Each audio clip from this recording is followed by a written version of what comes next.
Hello friends, today we are going to discuss about topic input output management related to operating system and virtualization. Subject operating system. So we are starting with input output management in operating system, in which we are going to see subtopics: categories of IO devices, organization of input output functions, different operating system design issues, and buffering. So let's start with categories of IO devices. External device that engage in input output with computer system can be grouped into three categories. So what are the different categories of IO devices? We are talking about external devices which is in contact or which is in connection with the input output of the computer system. So those categories are human readable, machine readable, and communication. Now what is human readable? Which is suitable for communicating with the computer user. Printers, terminals, videos, display, keyboards, and mouse. Such human readable devices which can be interacted by user. Suppose user want to take print. Suppose user want to interact with some terminals of the systems. Suppose user want to play some videos. Suppose user want to give some input, and suppose user want to perform browsing with the mouse. All these are devices used by the user, which is a human readable category of IO devices. Second category is machine readable. This category is suitable for communicating with electronic equipment such as disk drives, USB keys, sensors, controllers. All these devices are related to the hardware of the system, so which can be readable by the machine itself. Third category is communication. This category suitable for communicating with remote devices. Means suppose we want to connect two different devices, then this kind of IO devices are used, which is used for communication, such as modems, digital line drivers. Such examples are to connect to the internet, we require some modems, or whatever data goes through the remoting devices, we require this IO device. Now what are the differences in IO devices? These difference in devices which may be varies in a number of areas. Such areas are data rate, application, complexity of control, unit of transfer, data representation, and error conditions. Data rate, there may be difference of magnitude between the data transfer rate.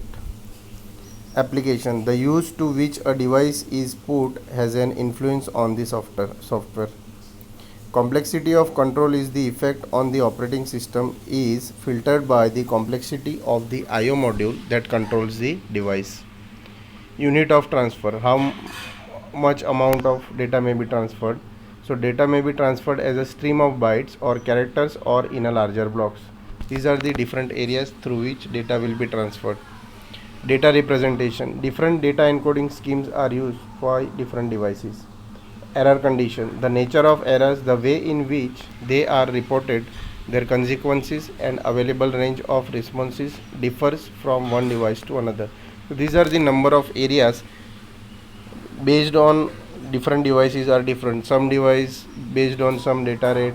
Suppose some device use the application, suppose whatever application executed, complexity of control, how the system handling this such complexity, how data is transferred based on stream, byte or blocks, how data is represented, and whenever data is faulted, how error will be handled.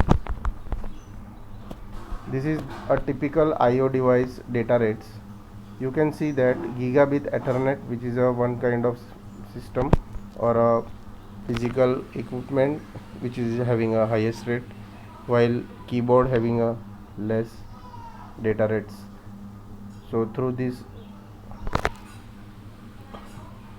chart you can see the different data rates of the different devices: gigabit Ethernet, then graphic display, hard disk, Ethernet, optical disk, scanner, laser printer, floppy disk, modem, mouse, keyboard. All are the devices which is having a different kinds of rate, where gigabit Ethernet having a highest rate while keyboard having a lesser rate. Now we are moving towards the organization of the I/O function. How input output functions are organized. So to organize such functions, there are three techniques for performing input output, which are programmed I/O, interrupt driven I/O, and direct memory access. Now, what is the brief view of these categories or techniques? Program I/O, the processor issues an I/O command on behalf of a process to an I/O module. That process then busy waits for the operation to be completed before proceeding. As name suggests, programmed I/O based on the process, means processor issues an I/O command on behalf of process. Interrupt driven I/O, the processor issues an I/O command on behalf of a process. If non-blocking processor continues to executing instruction from the process that issues the I/O command, and if blocking, the next instruction the processor executes is from the OS, which will put the current process in a block state and schedule another process. So in interrupt driven I/O, there are two possibilities: process will be blocked and process will not be blocked. Here the same thing, on behalf of process, processor issues an I/O command. That process issues the I/O command will be blocked if next instruction the processor execute is from the OS, and if it is not from the OS, then process will not be blocked and it continues its execution. Third technique to performing I/O is direct memory access, which is the most preferred thing. A DMA module controls the exchange of data between main memory and I/O module. So basically in DMA, processor not itself issuing an I/O command on behalf of process.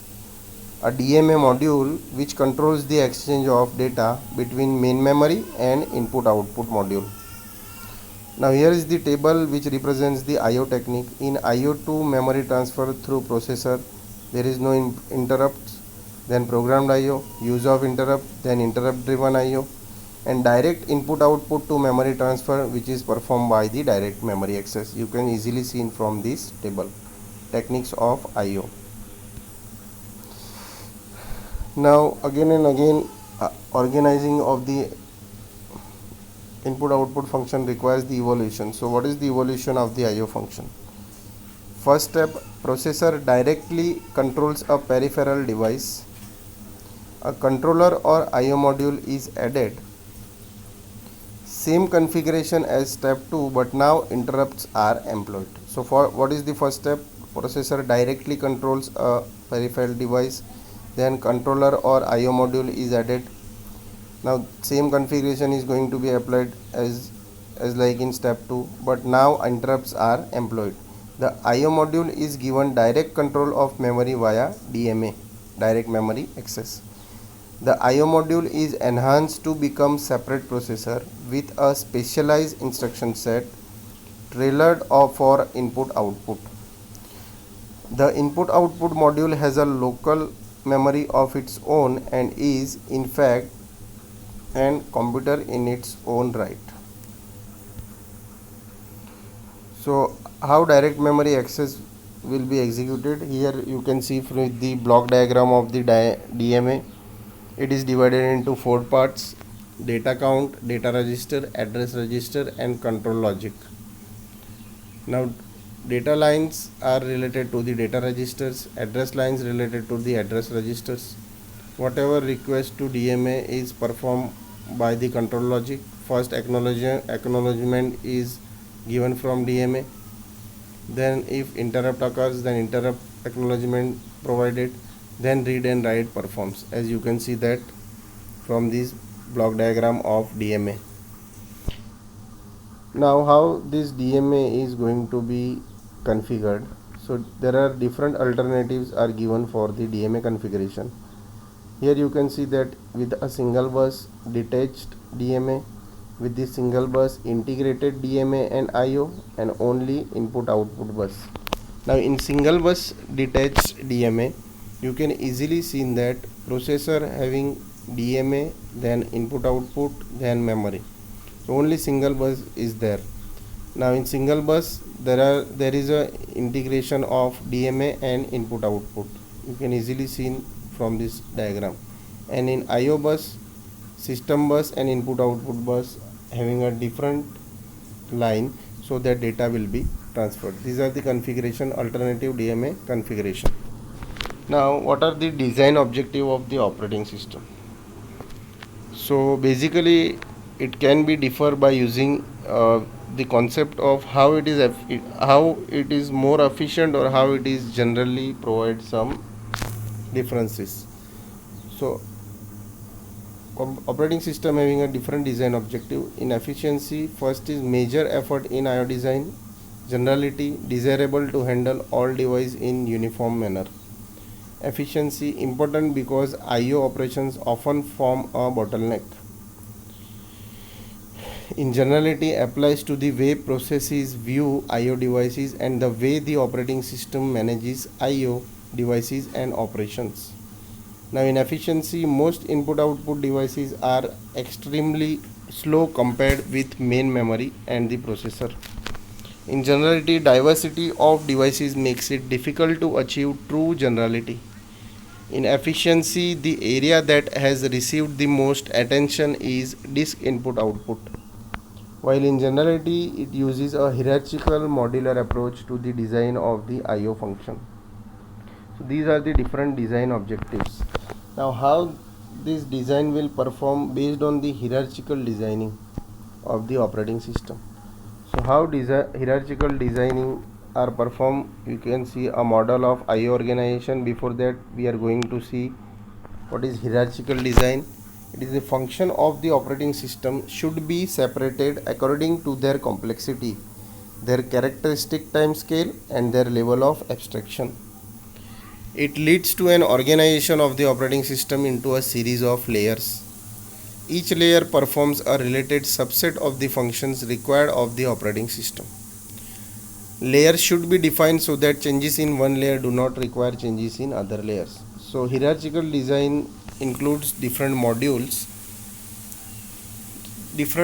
having a different task, which leads the system into a hierarchical of layers. Each layer performs its own task, and if any requirement changes in one layer, there is no affection to the other layers. It is called hierarchical design.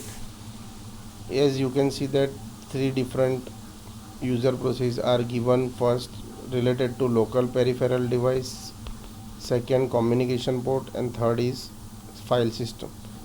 This indicates a model of input output organization. First hardware, then scheduling and control, device input output, logical input output, and at the end user process. In communication port, there is a scheduling control through the hardware device IO. Rather than logical IO, communication architectures are used.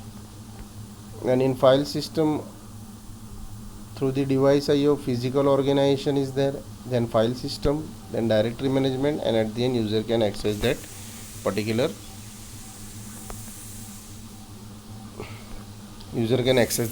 file. So until now we studied the input output basics, how different categories of input output management are used for operating system, what are the organization of input output function.